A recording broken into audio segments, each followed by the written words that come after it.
Semua ujian ini pasti akan berakhir. Ada dua kemungkinan. Kemungkinan yang pertama,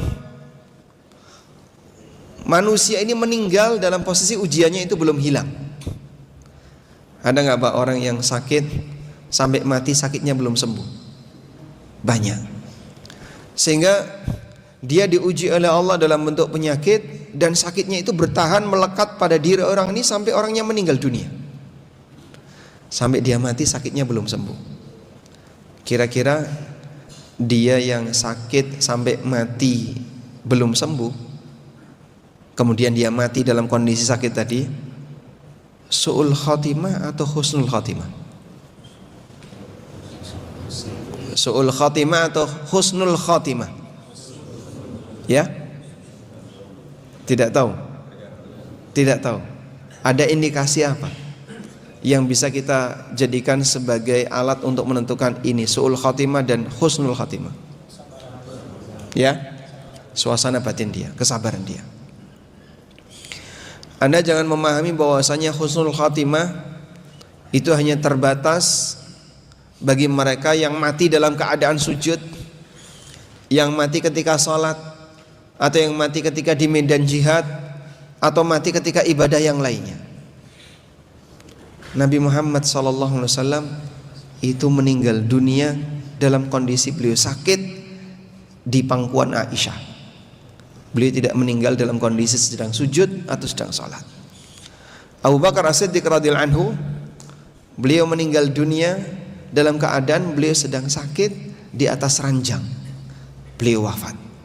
Khalid bin Walid radhiyallahu anhu walaupun rajin jihad, tapi beliau wafat ketika kapan? Pada saat beliau berada di atas kasurnya. Maka bukanlah definisi husnul khatimah hanya terbatas ketika seorang hamba dia dalam keadaan ibadah kemudian mati. Husnul khatimah adalah saat kita mati kita memiliki akidah yang lurus. Saat kita mati kita nggak punya dosa syirik. Saat kita mati kita tidak punya kedzaliman kepada orang lain yang belum terselesaikan. Saat kita mati kewajiban telah kita tunaikan. Kita melaksanakan sholat, kita puasa Ramadan. Saat kita mati kita tidak membawa akidah yang menyimpang. Kalau Anda mengalami seperti ini, berharaplah husnul khatimah. Sehingga perjalanan untuk bisa memiliki husnul khatimah akumulasi dari apa yang dialami oleh seorang hamba selama hidupnya. Walaupun yang menentukan adalah bagaimana kualitas ketika dia berada di ujungnya. Maka ibadah seorang muslim, di sana ada ibadah lahir dan ada ibadah batin. Ibadah lahiriah, gerakan fisik dan bacaan yang dia lakukan.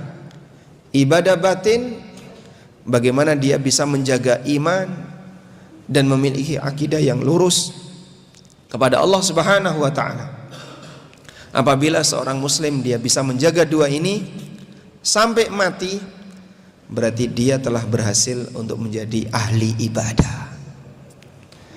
Maka bukan definisi manusia yang dia sedang menunaikan ibadah kalau dia rajin ritual tapi di saat yang sama dia orang musyrik yang mungkin masih punya ketergantungan terhadap dukun, punya ketergantungan terhadap benda-benda klenik, walaupun dia mungkin ahli ritual.